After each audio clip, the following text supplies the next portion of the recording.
welcome to another episode of the Who Dat Jedi podcast. We are the Who Dat Jedi, and as always, I'm Aaron, and with me is Dave and Fredo. How you doing, guys? Good. Hi, how are you doing? Yeah, doing good. So, it was a big food weekend at Dave's house. What you had, gumbo, and you had the jalapenos that my neighbor gave you that melted your face. And I saw pizza on Kate's Instagram. So, man, have Good you been stuff. just in a food coma all weekend?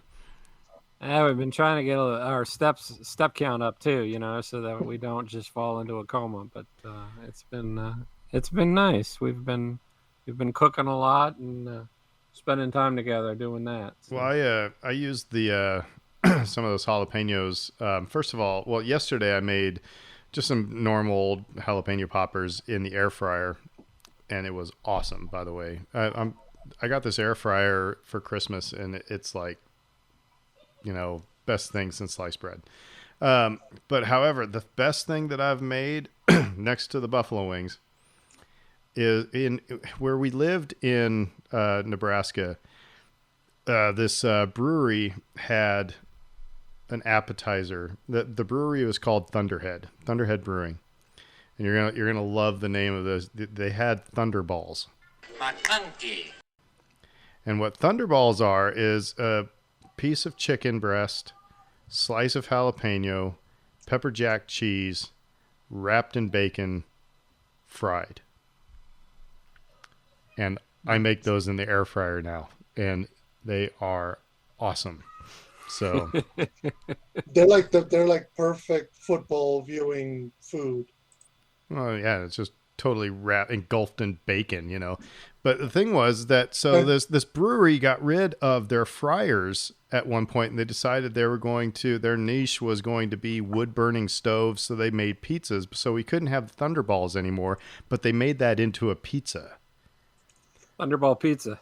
It was it was kind of a white sauce with chicken and jalapenos and bacon, and served with a side of ranch dressing. Oh my God, I'm going to start drooling here in a second. But anyway, so Fredo, and you didn't have big food weekend, did you? Not really. I mean, actually, no. Yesterday, I did go out, took my folks out to do a bit of a tourist, and then afterwards stopped for some Vietnamese. And how do you follow up Vietnamese? Well, café beignets, because of course. So you stopped for the Vietnamese, but you ran right through the French. Look, this is out here in New Orleans. You don't stop to think about, whether or not you're breaking the rules. Especially if you're downtown, all the street lights are still out downtown. So that's great in the morning when I go to work. But anyway, but the Saints won. So, yay. Week 1 we had yay, and week 2 we had and week 3 we had So especially that one pass from Jameis that Marquez Callaway came down with. Oh my good Lord. That's what we signed up for, like that play. That's what right after that my wife said. She said that's the way this season's going to be. It's just going to be a roller coaster. So enjoy the ride. Anybody who thought that week 1 was going to be the way the Saints were going to go all year long, you don't read the tea leaves very well. So, but that's kind of, when I was looking at the season, I willingly signed myself up saying, I'm not going to get too high or too low. I'm just going to enjoy the ride week by week. If they win, if they lose, I'm right about it. Because you can't really do that with this team. This is not a team that's built as a title contender. They may end up that, but I'm not going to think about that thought in my head until they're there, because otherwise it'll just drive me insane. Yeah, so, the Saints are what the Saints are, and, it was, hooray, we won, so take them 1 week at a time, But tonight, I had, so our agenda for this evening came with me because Star Wars was on TNT again this weekend, because TNT should just be called Star Wars Network anymore. But I was watching Rogue One, and I realized I think Rogue One is one of my favorite Star Wars movies. I just love the movie. But I was watching the scenes with Saw Gerrera, and it started kind of a conversation between Dave and Fredo and I. So we're going to talk about Saw Gerrera a little bit tonight. So, but before we get into that, let's do some trivia, get our brains wrapped around things. By the way, I found myself Googling who was the admiral that wasn't choked by Darth Vader in A New Hope. I couldn't remember what that guy's name was. It was Taggy. But anyway, I digress. So let's see here. Get the glasses on because I can't see worth a darn. All right. Fredo, whose first words in The Empire Strikes Back are, "Don't try to blame me"? Whose first words in The Empire Strikes Back are, "Don't try to blame me"? This took me a second. Yeah, I broke up a little bit. I think I got the right answer in there. It is C-3PO. Yes, it is. So, Fredo knows his droids. Actually, okay, never mind. That's another story for another day. All right, so Dave. All right. Oh, come on. Really? Who does Luke chide, "You're making a mess"? Yoda. It is Yoda. It is Yoda. All right. Let's see. Hopefully I get one as easy as yours, Dave. Fredo's was a little, like I said, I had to think about it for a second. All right. So whose banged up appearance prompts a rebel crewman to offer Luke a replacement? Whose banged up appearance prompts a rebel crewman to offer Luke a replacement? I almost answer. Well, okay. So no, it's R2-D2. Mm-hmm. Yeah. And for some reason, my brain first of all went to a Tauntaun, and I don't know why, but maybe it's just R2, Tauntaun, yeah, totally. That's a busted old Tauntaun you got there, buddy. Well, I mean, one of them, I guess it was Han Solo's that died, not too long after they left. So we got a little bit of news to report. Nothing earth-shattering, but 4 bits of news, and then I'm gonna spring something on Dave and Fredo here. So throw it to Fredo. So we'll start off by wishing a 70th birthday to Mark Hamill, who crossed that threshold on Saturday. 70 years young for young Skywalker. That's crazy to think about that he's at 70 at this point. Because wasn't he the same age in Last Jedi? Wasn't he the same age as Alec Guinness was in The New Hope? Am I making that up? You might be making that up. I don't know. Like Alec Guinness is surprisingly young in A New Hope, if I remember that correctly. But I don't know. It's like weird because like it's weird. You have to adjust your thinking with these. Like I remember in Empire of Dreams watching him be interviewed, and he was firmly middle-aged, and in that context, Luke Skywalker middle-aged. It was still weird because you had to kind of adjust your thinking. And like, wow, he's really wizened up over the years, and he really has a different perspective on things. And now, like, we're talking about Luke being 70, which is just hard to wrap your arms around. So funnily, Alec Guinness was 62 in 1977 when Star Wars came out. When The Last Jedi came out, Mark Hamill was 67. So he was older. There you go. Well, wait, hold on. How does this math work? So when The Last Jedi came out, Mark Hamill was 67, and he's just now making 70? Wait, didn't The Last Jedi come out in 2018? 2017. No, it came out in, well, I guess... 17, so he'd been 66. Either way, older than Alec Guinness. Okay, the math still works, I suppose. So I'm just trying to... of course, the last year and a half has felt like about 8. So yeah, I think we've all put on about 20 years over the last 2 years. 20 years and 20 pounds. So we'll move on right quick after wishing Mark his happiest 70th, and here's so many more. Uh, we talked last week about Knights of the Old Republic coming as a remake to PS5, PC. The original version's meant to come out for the Switch, which I think is about the last system it has yet to come out on. This so if you haven't played it, want to play the original, and somehow it's avoided you in one of the many other systems it's on, there's a chance. November 11th. So you broke up. I missed that entire. Every time you mentioned the date, you broke up. What date does it come November. out? November 11. 11 11. 11 11 11. Well, 11 11 21. Yeah, 11 11 11 was nearly my daughter's birthday, so there you go. That's the day Skyrim came out. Different game. That's all I got to add to that. We talked about Knights of the Old Republic last week.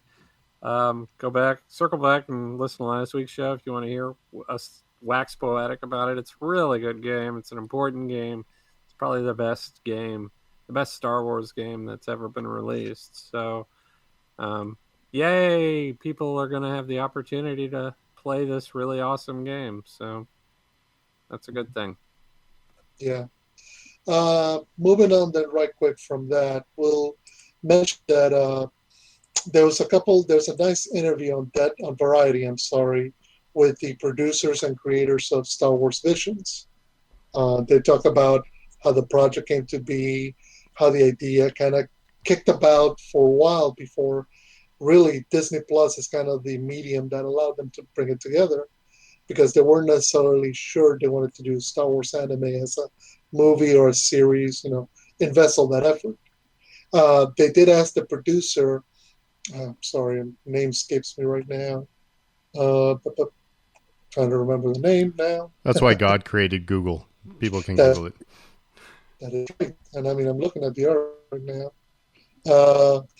Anyway, they asked the producer, James Waugh, that's his name, James Waugh, about future visions, and he kind of smirks at the camera, the article says, and he says, look, it's a great idea. There are definitely more stories, certainly within the realm of possibility.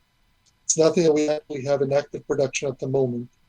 So obviously, because a lot of the Visions chapters kind of end on cliffhangers, if you notice.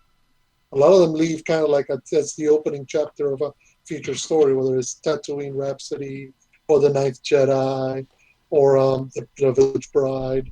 They'll kind of leave on a cliffhanger moment to kind of hint at further stories.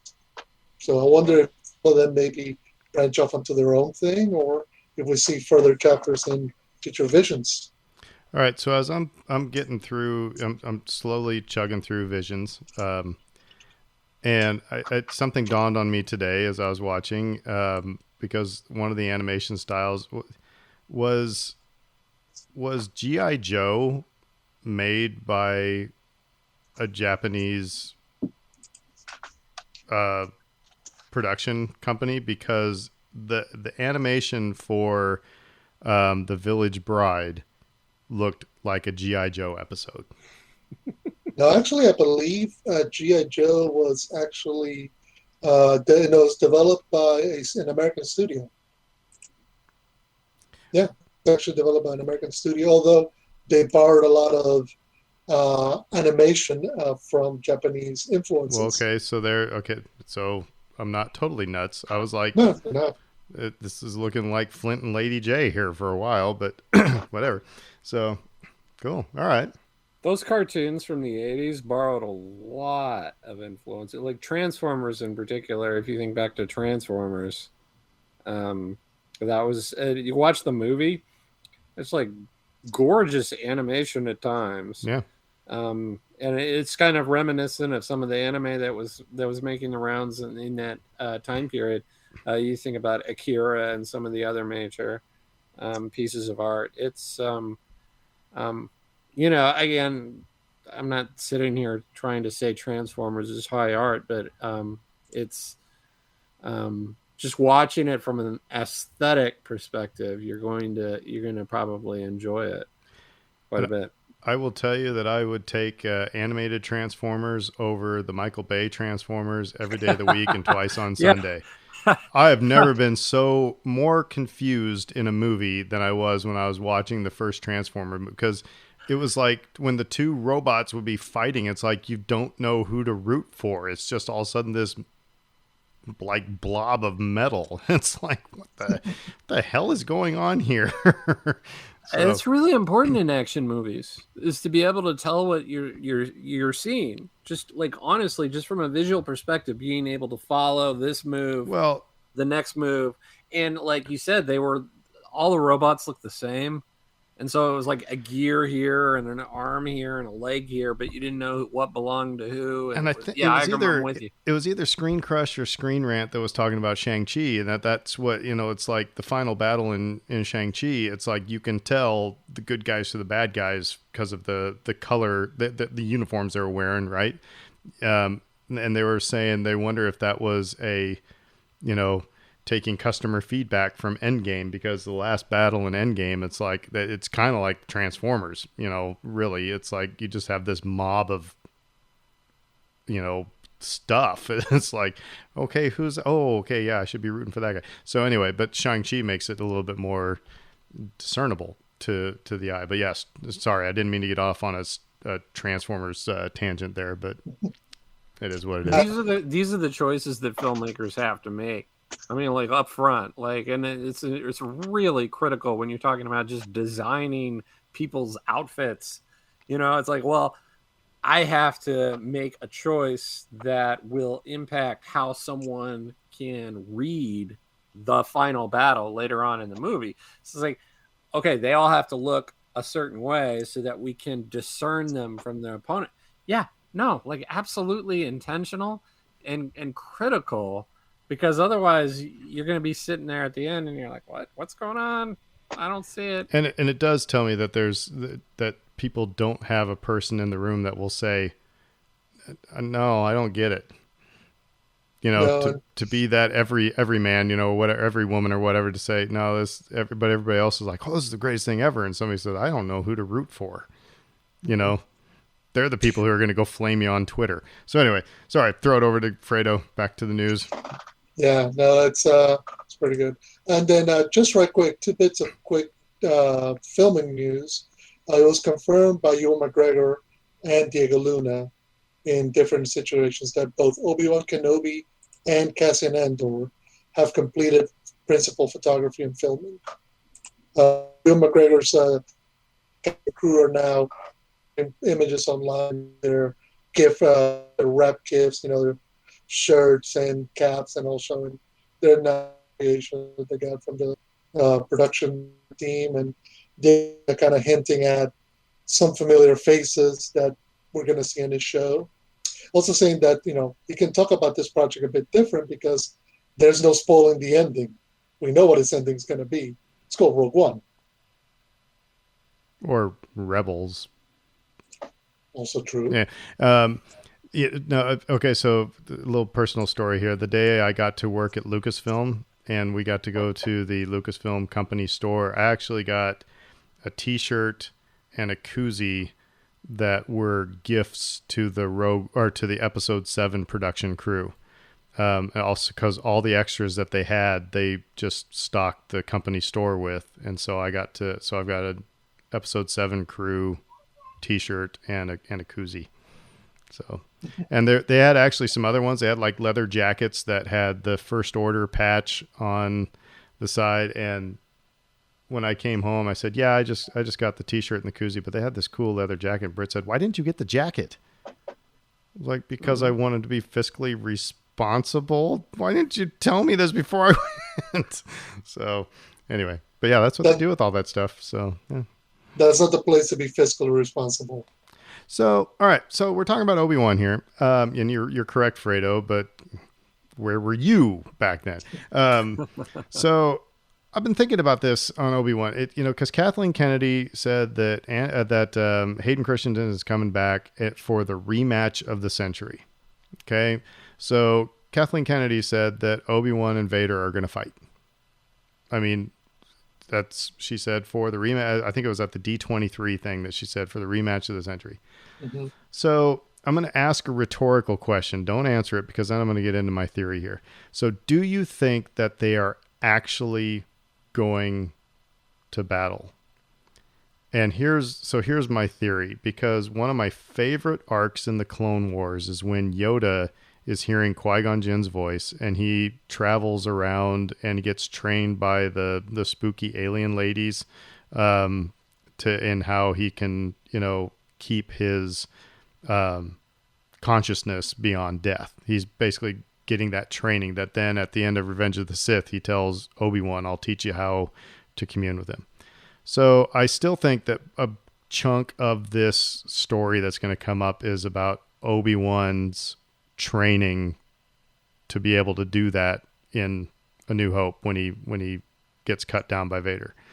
So in that arc in the Clone Wars, Yoda actually battles himself. He battles his hubris. Remember, it's like the evil little shadow Yoda. So I wonder, is this, so he battled the evil little shadow Yoda, but he didn't really, you know what I mean? Or could this be like the Empire Strikes Back Force tree where, Luke battled Darth Vader, but didn't really. So is Obi-Wan going to have to confront something that he's been running from? And so is this, they're going to battle, but it's going to be more of a, in your own brain type of a thing. And if it's going to be an actual battle, like they actually meet up on a street corner somewhere and go at it, how does that jive with you, squaring that circle into A New Hope? So I guess that we don't have to spend a whole lot of time on that, but that's what I've been thinking about, that I actually think it's going to be more of a, almost like, like I said, just kind of a hallucination type of a deal, like from Empire Strikes Back. I don't know. I throw it out to the community. It's an interesting idea, and I'm not going to necessarily disagree with her, just because I think he's, in some ways, you kind of have to square the circle of what we know before, But at the same time, it would be interesting if we don't see Vader and Obi-Wan face off against one another, because it was interesting, if you go back to A New Hope, Vader, it's not that he was dead, it's that he always perceived that, when he starts that sense in the Force of him, that he's alive. It's Tarkin that's always like, dude, he's dead, until he gets the alert about the break-in at the prison level.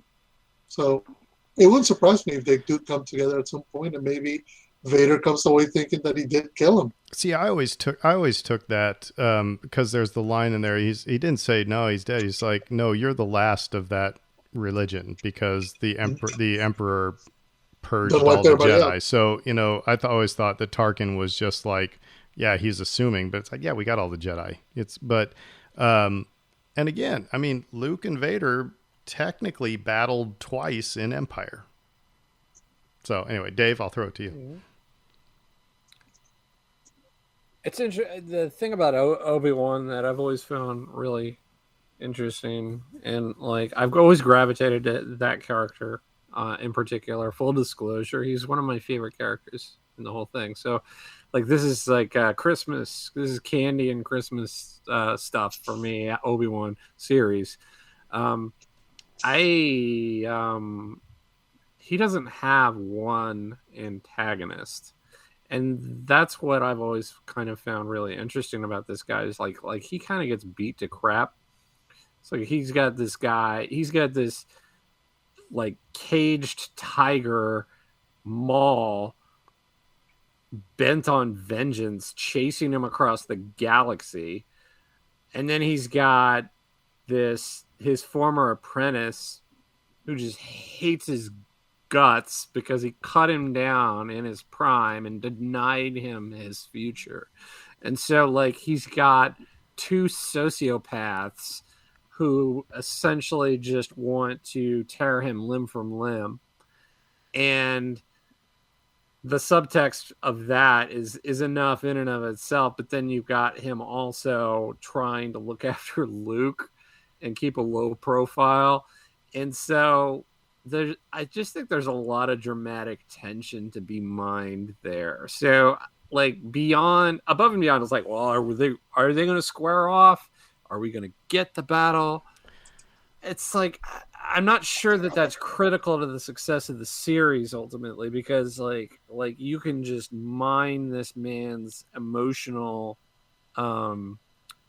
trauma and emotional wrestling with these sorts of challenges that are out there for him. It's like, yeah, like I'm sitting here alone in the desert, charged with keeping the galaxy's most precious resource alive, and maybe I'm going a little nuts in the process. Like there's something there. There's a story in that. Of course, alone. the sequel trilogy also set us up for the possibility they could battle without being in the same location. That's now a thing. So, Yep. So that could be totally possible. But I will say this was the most interesting thing when Kathleen Kennedy said that. I remember I was talking to Scott Colesby about it, and Scott said what he had been reading is a lot of people are saying there's one line in A New Hope that gives them an out, and it's when Vader says, "You should not have come back." Mm-hmm. Right. And so they do have an out there. Which implies like you shouldn't have come back, because like the last time we met, you were lucky in a way. And like there ain't no way he was lucky in Revenge of the Sith. He cut that man down. he used his experience Quite and his literally. talent. Yeah, he used his experience and his talent. That was a decisive KO. Anyway, and I'm sorry. and so Keep going. yeah, no, I mean like the kind of the insinuation in a line like that is you should not have come back because now I have the advantage. Now I am the master. Again, you can take that to mean like And you were that's why you were lucky to get away last time. And that's why either Vader gets beat down twice and then wins the third battle in A New Hope, or the battle that Vader, and I put battle in air quotes, that Vader and Obi-Wan have in the Obi-Wan series is something on a different plane. Like I said, it's Obi-Wan dealing with, his sins, his whatever, to be able to commune with the Force when he dies, and he has to confront with his failure, of Anakin. And so I don't know. We don't have to belabor this much more. It was just something that I've been thinking about the last week since they've been talking about Obi-Wan and stuff like that. So it is interesting though. But like I said, it is, if they do actually meet on a street corner, then it makes that line that Vader says, when we last left you, I was but the learner. Now I am the master. It's like, okay, so you got schooled twice? Because Dave, to your point, it's like he got schooled on Mustafar. And then in New Hope, he's saying, all right, yeah, you got lucky. Now I'm going to take you down. So, yeah, I always felt like that was kind of the subtext, like you were lucky. mm-hmm. I'm getting you now. And it's like, well, why do you think like he took you he beat you down, he cut off 3 of your limbs, like he got you, like there's no, it wasn't a tie. So in that context, yeah, I think like maybe but also like again, to my point, I think it's perfectly fine if they don't go down that road at all. Originally this series was billed as a James Mangold-esque Logan type of story, which was just if you've seen Logan, Aaron, have you seen Logan? No. Okay. Not to get in not to get that might be one we have to check off the list for you at some point. I don't know if you've seen any of the X-Men movies, but it's something, that movie. That movie deals with death in a way that a comic book movie typically doesn't. You typically don't really address what's going on around you. It's like there's fiery explosions and colors and fancy uniforms, and none of this really takes because somebody's coming back in the next movie anyway. And Logan is the exact opposite of that. This is death. This is a movie about death. We're talking about death. That's what we're doing here. Go. And within an Obi-Wan story, you can't actually cut him down, right? Because he's not going to physically die until Vader gets him in A New Hope. So it would be an interesting thing to deal with, death and people being past their prime and what that means, and how we can deal with people with a certain amount of tenderness when they've reached that stage of their lives, and why we should do those things. And I think there's a lot to be mined there. I mean, it's a story that makes a lot of sense to me. So again, even without him physically dying, you can get into some of the ideas of mortality, yeah, and aging and so forth. So, well, we shall see in not too distant future. So anyway, like I said, that's just something that was kicking around in my brain. Now let's get to the meat of things. It's like what Aaron is thinking about while he's just sitting there, watching TV. So again, this past weekend, TNT had Star Wars running, and Rogue One was on, and I actually turned to TNT just as Saw Gerrera is coming onto the screen. Jen, is it really you? I can't believe it. And this, the first thing we see of him in Rogue One is his metal feet, and he's got the breathing mask and everything like that. And he's paranoid, and he is, like I told you guys in our conversation, I say, just nanners. He's pretty much lost his mind. It's a trap, isn't it? What? The pilot, the message, all of it. And I guess that's not the first time we see Saw Gerrera in Rogue One. We see him at the beginning of the movie. So anyway, it got me thinking about it. It's like, all right, so okay. We want to talk about Saw Gerrera. There are a lot of holes here and we might address and things like that. But first, we want to give kind of the what StarWars.com says is the playlist of if you want to learn about Saw Gerrera. So I'm going to give this playlist, but then I want to talk about when he is introduced, how he has been introduced to us, because that's not necessarily the way that they put it on StarWars.com. I just wanted to add here, at the outset, that he's kind of this oddball weirdo. If you're not really familiar with the character, because you see him in Rogue One, and like you said, he's nanners. Come off the reservation at this point. You may not understand that there was a journey for him to get to that point, and so this is going to be kind of fun for us to just sort of talk about that journey, and maybe kind of get our arms around why he might be an important character. Well, and again, the way that journey was introduced to us. Fredo, are you going to say something? Yeah, no, I was just going to say right quick. Now I'll circle back around to this towards the end.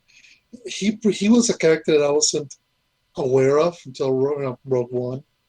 But he's also a character that I think, because as the more you see him, as more you interact with him in the various Star Wars parties, becomes more relevant and more vital as a counterpoint to Rebels. It's interesting. He's not a counterpoint to the Empire. He's a counterpoint to the Rebels. Because in so many ways, he stands for what they claim to stand, but not the way that they do it. He's the very definition of, the path to hell is paved with good intentions. So, and I will get, I'll add a point to that here in a little bit. So anyway, so StarWars.com, this is this is what they say. If you want to know about Saw Gerrera, here you go. So first of all, the Clone Wars. That's the first time we're ever introduced to Saw Gerrera is in the Clone Wars animated series, and there's what they call the Onderon arc. It's in season 5. And so season 5, episode 2, episode 3, episode 4.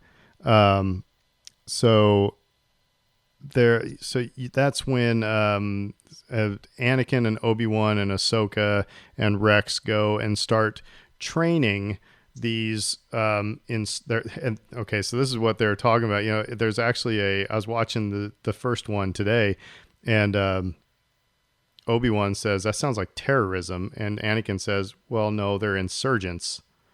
And so it really, I mean, they're doing a great job of, like, you know, one person's, we've talked about it before, one person's terrorist is another person's hero. It all depends on who you agree with. So anyway, so you have that, that arc, and you're actually in that arc introduced to his sister is Stila, right?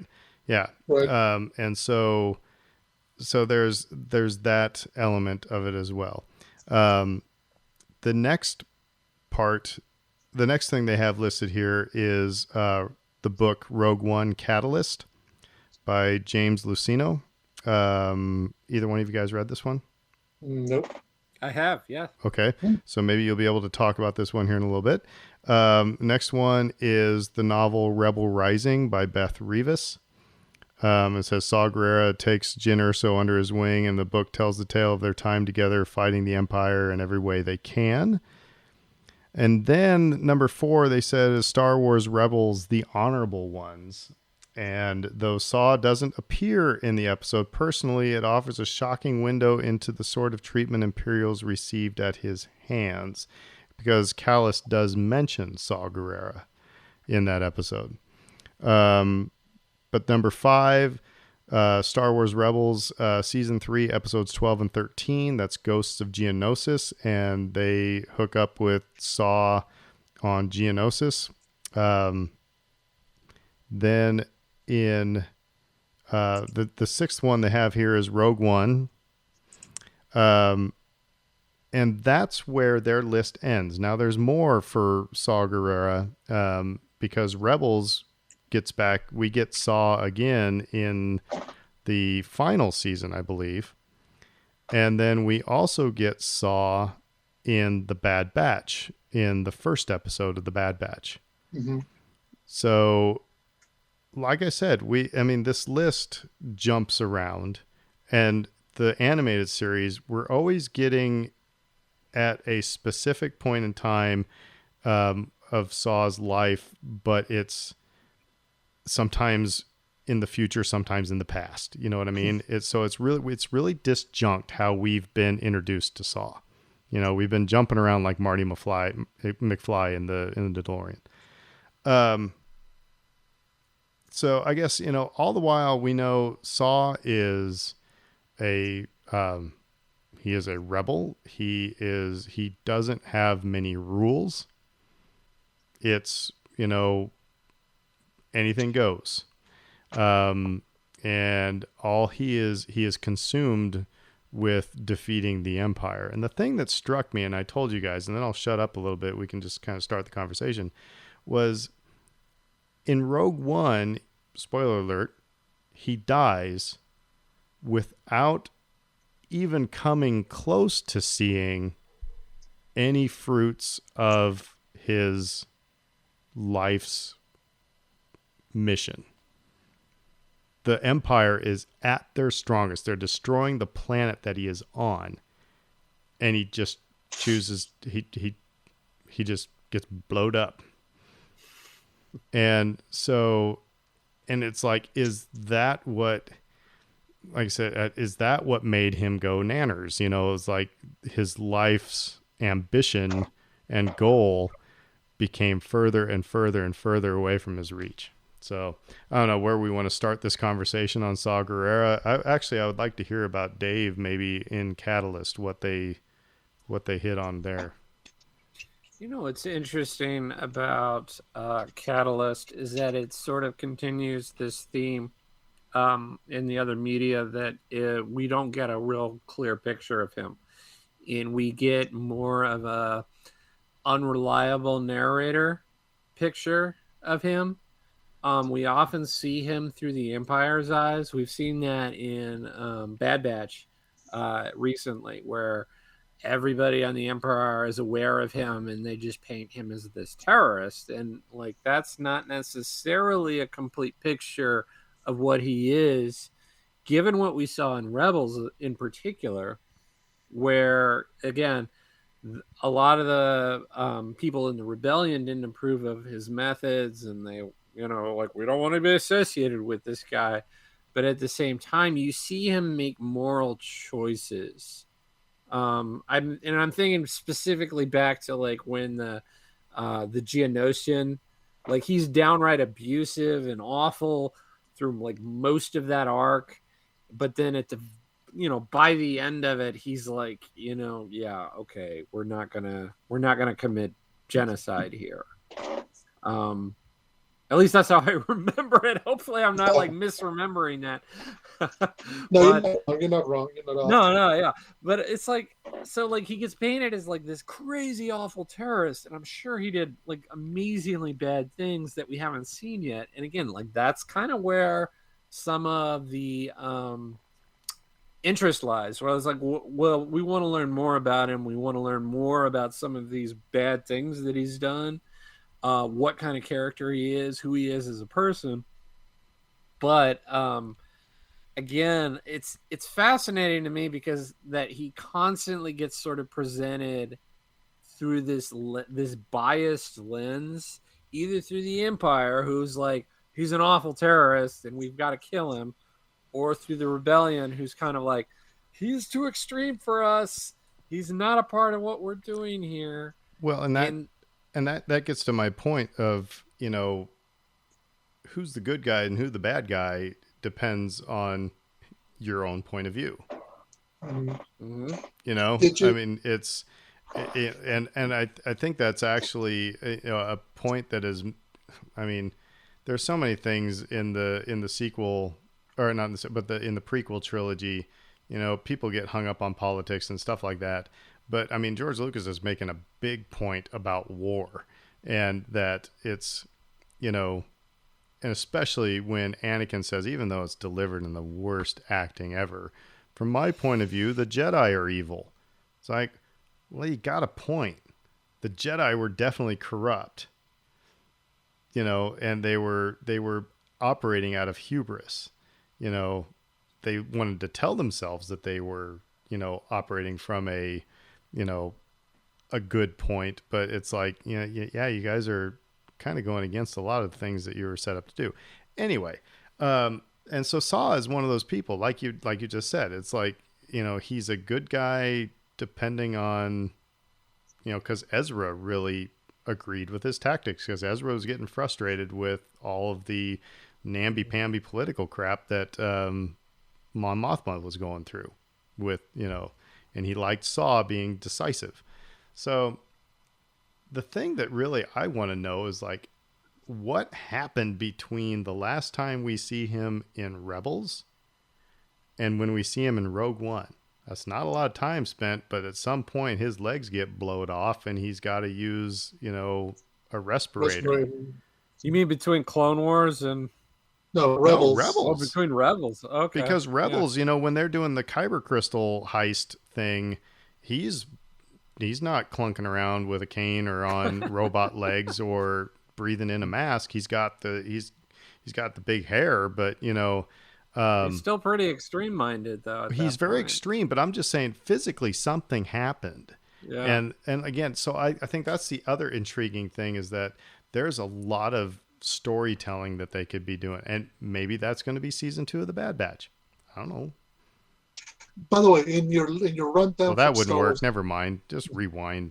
Okay, go Fredo. No, I was going to say, in your rundown from StarWars.com, did they include his appearance in Jedi Fallen Order? No, that's not in here either. Because he plays an integral part. Because when you'd have to go to Kashyyyk for a mission there, it's Saw Gerrera's rebels who are in there. They even got Forrest Whitaker to come back and voice the character for that presence, And it's an interesting because the first time you go there, he's trying to help the Wookiees. He's trying to help us, drive off the Empire, and then you have to come back at a later point to Kashyyyk, and he's nowhere to be found, and things have gone to crud.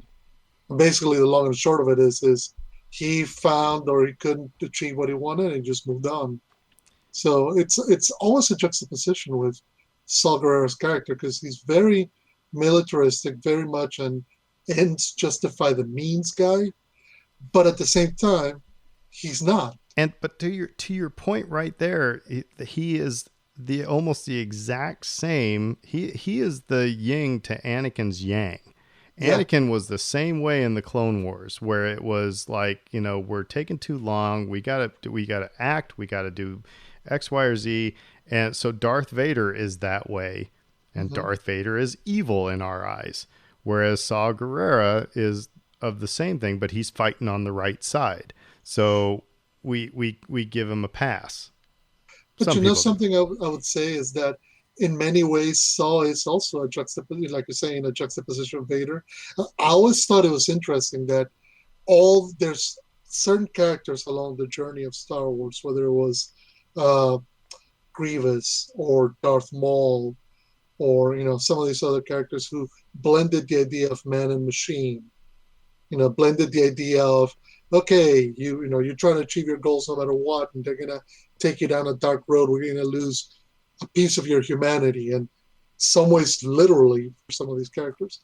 Saw is a guy who maybe doesn't go as far down the road as Grievous or as Duke or as Maul or as Anakin does, but he ends up paying a similar price for how rigid he is in his point of view. So do we know? Is Saw Gerrera going to be in the Andor series? Let's Google that one. If he isn't, that's a sin. But the thing is that I'm thinking about the line that Cassian says in Rogue One. He said, talking about why people are fighting for the rebellion because of the things they've lost. And I've been in this battle since I was 6 years old. Saw Gerrera is very much the same. And he, in Bad Batch, we see Steela, his sister, because in Clone Wars, spoiler alert, Steela dies. And so he lost his sister to the Separatists, and to this war. So his motivation is not just political, but very personal. And I wonder if there will be any sort of Cassian. Well, for right now, they're not confirming his presence in IMDb, but I would be surprised if it makes appearance at some point. We know when they captured Jin, the rebels are about the fact that if they show up, Saul and shoot them. So, no love lost there. We get to see where that breakdown between him and the rebels occurs. There is one other entrance of Saw Gerrera into the story, and I guess in the solo novel, at the very end, Enfys Nest is giving the coaxium to Saw Gerrera, and down the ramp comes a little kid, Jyn Erso. So there's another aspect that he's interested. And Dave, you mentioned in our Twitter group this he said he's really the face, or becoming the face of the war in Star Wars. It seems like, everything else has been about Jedi and Force and everything. He is about, he's about the war and about, battling the oppression. I'll let you go. Yeah, I think that's really an important point to take away. Like from, it's like, well, why? That's why you made it. Well, where does this character show up? It's like he shows up in these war settings.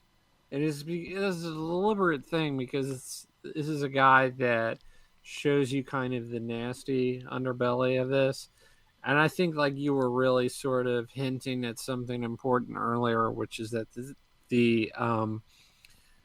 the lack of success a person can have in a particular endeavor can breed extremism. Because again, like you said, like he didn't get to see anything that he fought his whole life for end into success. Like he died this terribly sad existence. And there's probably a point in that, right? Which is like, yes, extremism is bad, folks. But I also feel like it's important to show it on occasion. Like we always talk about like Star Wars and lasers and ships and lightsabers. It's fun, and it can be those things. It can be those things for sure. Those are the reasons we're drawn to it. But Rogue One resonated with a lot of people because it showed a little grittier side of things. It showed a little more of an actual realism to this sort of conflict, and Saw and as the embodiment and emphasize the gray area that, you know, if forever Star Wars has been you're either good guy or bad guy. You're the light side of the Force, dark side of the Force. You know, right? And they break that down like within 2 scenes where Cassian shoots a guy in the back. You know, so it's like, okay, everything that you thought you knew is gone. It's dead and buried. We're going to show you a different version of events. And again, like that kind of, again, this ties in with what we were talking about, which is like the narrator is really critical in understanding the story that you're hearing. It's like nobody thinks that Saw is like the bee's knees. Nobody likes this guy. And so, except for Jin, she sees the value in this person who rescued her all those years ago. And that's an interesting thing because no one, again, it's like across the board, the Empire, we hate him. The Rebellion, we hate him. It's Jin who like is like, well, let me, I want to go talk to this guy. And I think that there's still like something worth engaging with it. Like she could have gone into that talk. I'm just here for my dad. And she says that, right? But she's lying to him and she's lying to herself in that moment. I'm just here to get my dad. That's the only reason I'm here. And he cuts through that and he's like, he's genuine, like again, like he's lost the plot because he's like, are you here to kill me? You know, yeah. He's like he's thinking his thoughts aren't connecting in the right way. But again, like the mere thought that Jin would turn against him is enough to like cause him physical distress. Did they send you? Did you come here to kill me? There's not much of me left. So that relationship for him and for her is like super important. It's grounding in a way. But you know what's also interesting, Dave, and I was saying about his relationship with Jin, even though it's clearly a sort of sensitivity for Saw, something happened between them for a while. What was the relationship towards the end that neither one of them felt that she could be there anymore with him, or maybe she didn't feel like she could be with him anymore.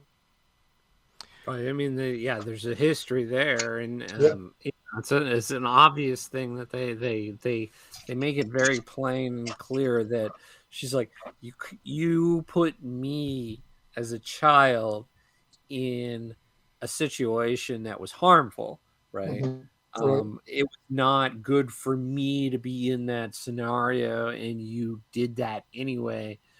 And you know, his reaction is like tough noogies. The last time I saw you, you gave me a knife and loaded blaster and told me to wait in a bunker till daylight. I knew you were safe. You left me behind. You were already the best soldier in my cadre. I was 16. I was protecting you. You dumped me. You were the daughter of an Imperial science officer. People were starting to figure that out. This is war. You knew that coming into this. It's like you can't just ignore that a war is going on. And then I love her quip, where it's just like, you see these Imperial flags flying above your head, and it's like it's not a problem if you look down. You can stand to see the Imperial flag reign across the galaxy. It's not a problem if you don't look up.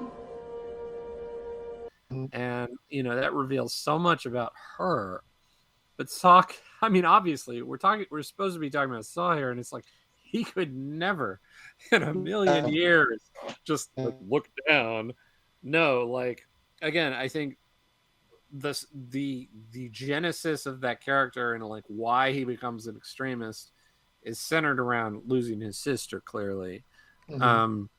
And there might be more to it. We haven't seen that. Again, these are reasons that we want to see more. And again, to that point, you see the toll that this has taken on him. This extremism. He looks like freaking Vader. He can't even breathe, and he has mechanical legs, and it's terrible. But it's not just that physical toll; it's that emotional toll. Basically, by the end, he's got nobody. All warmth and all light kind of has gone out from him beyond, until he sees Jin, whom he raised. And I wonder if that's maybe at the moment when seeing Jin present once again, maybe that's the one that kind of snapped him back to recognize all that he's traded in for his battle. So I want to talk a little bit about the way he's been introduced to us, because there's one that really stands out. First of all, we get him in the Clone Wars. George Lucas developed this character. So he created Saw Gerrera. And so now for the Clone Wars, now fast forward, many moons to Rogue One, and they're like, they're talking, we need some militant type, rebel. And he's like, and they're talking to George Lucas. He said, we already got one, Saw Gerrera. So that's how he gets into Rogue One. And so then it makes sense why he's in Rebels. But the one in the Bad Batch makes me cock my head, because it's like that scene is really unnecessary to what we now know of the season 1 of the Bad Batch. It's really unnecessary. And it makes me wonder, does Lucasfilm have this greater plan of, again, telling the Saw Gerrera story? Or do you think he's just going to continue to be a cameo every now and again when we want to remind people that the Clone Wars or Rogue One existed? Or that war is bad. Yeah. Like, hey kids, war is bad. Here's a reminder, Saw. Because again, that is kind of, if we're going to be reductive, that is a lot of his role at present, right? But we see the value in that. There is value in that. There is value in recognizing that conflict breeds suffering. But above and beyond that, can we get more from him and learn more about, like, maybe some of the subtlety of the not just conflict itself, but this character? It's like, well, he is kind of an interesting guy, and I go back to the idea that he did not commit genocide when he could have. Yeah, Genesis, right? Or genocide. When he could have with the little Geonosian. So it's he's not an irredeemable character, and, like, to me that makes him interesting. Well, I mean, obviously he's a tremendously tragic character. Probably one of the biggest tragic characters and the most tragic characters in the Star Wars story. I mean, because there is no redemption. There is no, like I said, he never achieved his goal. He never and he did a lot of ugly things. So I think that's really interesting. And again, I'm still stuck on, okay, so somebody in the room made the decision, oh yeah, we'll use Saw Gerrera. That'll be great. But let's give him robot legs and a respirator. And is that just cuz, or, again, is there a story that they're going to tell there? Do you think we're going to see that story? Fredo doesn't, because he just left the call. Well, I'll speak to it briefly, and then maybe Fredo will jump back in here. But I think, again, like to the point of the obvious comparison point with Anakin, right? Which is Yeah. yeah. I mean, like this is what war does to you. It shreds you. And like I think Fredo just says his internet just died a death worse than Saw Gerrera, so it might be you and I finishing out this show, Dave. We might be finishing the things off. That's all right. But I was gonna say just that the idea that war is hell, right?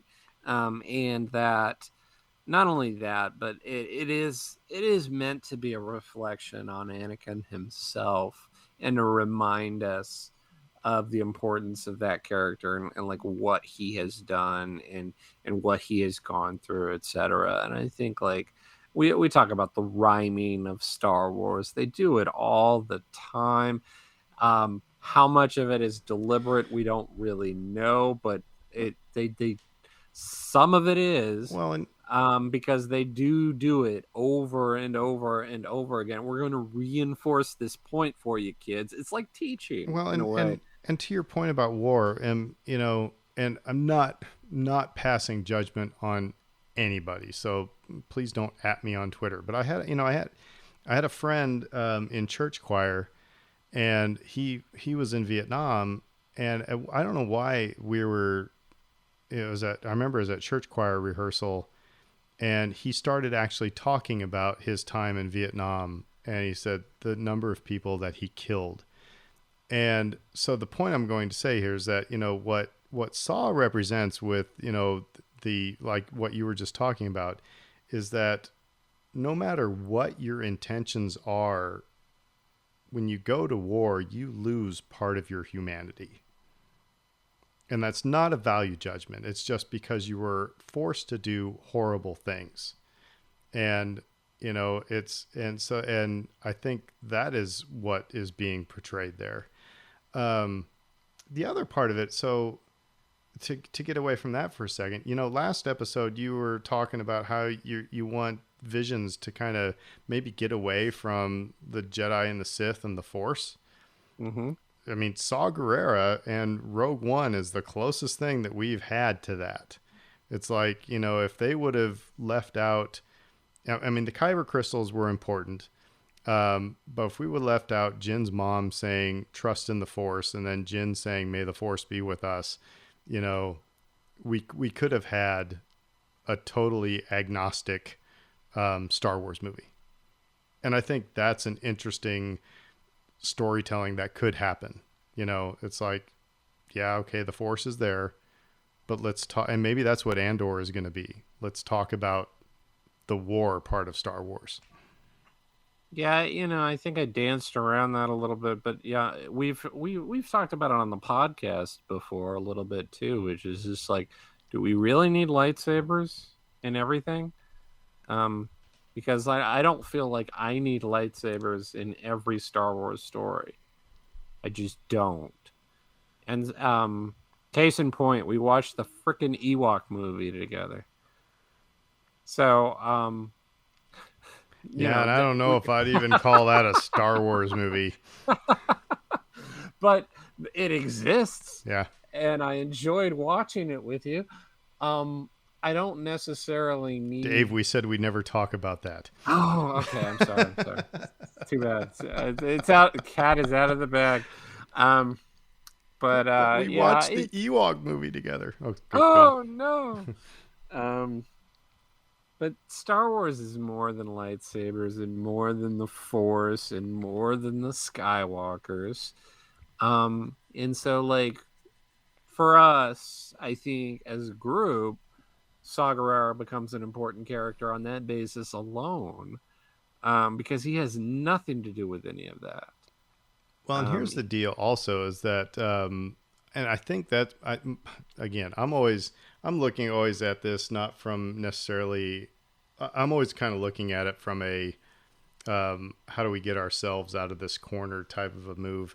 By introducing reintroducing Saw Gerrera in the Bad Batch, we remind everybody that, hey, he didn't always look like Forrest Whitaker. You know what I mean? We had this Saw Gerrera in the Clone Wars, and then we saw the Forrest Whitaker Saw Gerrera in Rogue One and in Rebels, and now we're reminding you that he used to look younger and different. So I think it's totally feasible that a Disney Plus series comes through with a Saw Gerrera somewhere in between episode 3, somewhere between Bad Batch and Rebels. That's a live action, and it doesn't have to be Forrest Whitaker. It just has to be somebody who it's kind of like Donald Glover to Billy D. Williams, and I think that would be a good story to tell. I don't disagree. Save the rebellion, save the dream. I had to get that in there. But at again, least once. that's just the only reason why I can see why they would, put him in at that point to say, "Hey, kids, remember."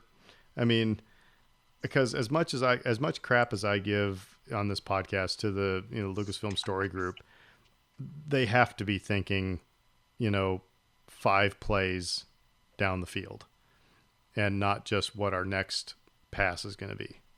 So, Fredo is back. His internet has apparently come back to life. Yeah, apparently. Oh, I mean, Cox thing, except man, was better before they fixed stuff. Your internet is breaking up at the perfect place. Cause all we heard was like, got it, Cox. We're gonna have to put like a like a TVMA thing on this. I'm gonna put in like 6 different McClunkies in there just to make it sound dirty.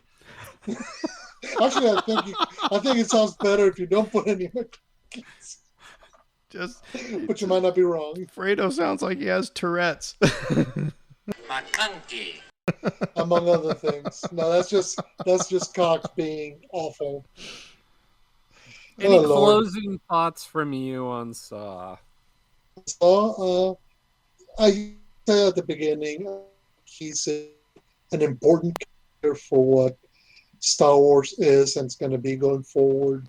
He presents a different dynamic, much in the same way that characters like the Bendu in Rebels or the clones in Clone Wars did. They allow you to create a richer tapestry of ideas and concepts. So I'm glad that he's there, and I'm glad that we're going to get to probably see more of him in Andor and other properties. So, at some point, I do want to get the full story of how he came to be. He didn't have any regular legs, Lieutenant Dan.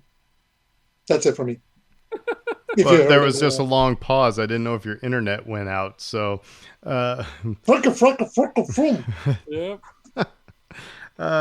So anyway, this is actually kind of fun discussion because, like I said, he's such an important character that is not yet fleshed out totally. In a way, like he resembles Boba Fett a little bit. We talked about Boba Fett being this man of mystery for so many years, and now they have this opportunity to show us more, and they're certainly doing that. All right, so I'm going to pause you there, Dave. But so let's just think about this does that ruin the character? Could that potentially ruin the character of Boba Fett or Saw Gerrera? Is it better to just let our imaginations run wild, or do we really need to have everything spelled? As much as I'm looking forward to the Book of Boba Fett, you know what I mean? Yeah, I mean, like I think we've kind of hashed out the Boba Fett thing. Originally his appeal was in the mystery, but that ship has sailed. So for us to sit here and say that his appeal should be in partly in the mystery, well, that's not going to be how it's going to be. So I think it's sort of pointless to litigate that. But with Saw, I think there's a lot of story that you can tell there that would add nuance to a guy who, like we said, if we're going to critique him, is just sort of a lesson on war being bad right now. Like we haven't gone much deeper than that yet. And so I think there's a lot of opportunity there because you could tell a lot of interesting stories surrounding him. Well, thank you all for hanging out with us in our technical difficulties and internet and Fredo's obscenity-laden rant about Saw Gerrera. And let us know what you think. If you have any thoughts about Saw, where you think his story is going. Or just do you want to talk anything Star Wars with us on Twitter or on Facebook, go for it. We like to be bugged. But until next week, and we'll hopefully we'll have a little bit better. All three of us, because at one point, by the way, I got an alert on my phone that my internet was starting to crap out. So yep. I don't know what's going on. The Russians must be invading. I don't know. Because I don't know. Fredo, you have the word that shall not be named. I've got AT&T fiber. Dave, what do you have? I'm on AT&T, so I shouldn't, in theory, have issues, but yeah, still do. I shouldn't either, but it was like my upload speeds. I got an alert on my phone that said you're crudding out. So thanks for sticking with us. Hopefully things will be better next week. If not, we'll meet at a bar and I'll bring my recording equipment and we'll record then. So with masks on and such. But until then, we will say who dat? Who dat? Oh, I do want to say, by the way, if you're interested, it is, oh my goodness, what is the date? Sorry. Because St. Tammany Comic-Con is going to be in October, and the 501st will be there, and I will be there in my snowtrooper armor, and it is actually hold on one. Okay, so it's the 9th of October in Mandeville, St. Tammany Comic-Con. You can check it out online and bring your wallet because they got a lot of cool stuff. A lot of comics, a lot of toys, and everything like that. So it's at the hotel, like right off of the highway when you come off the causeway. So anyway, so cool. All right. Well, anyway, we will see you next week. Be good, everybody. Who dat? McClunky.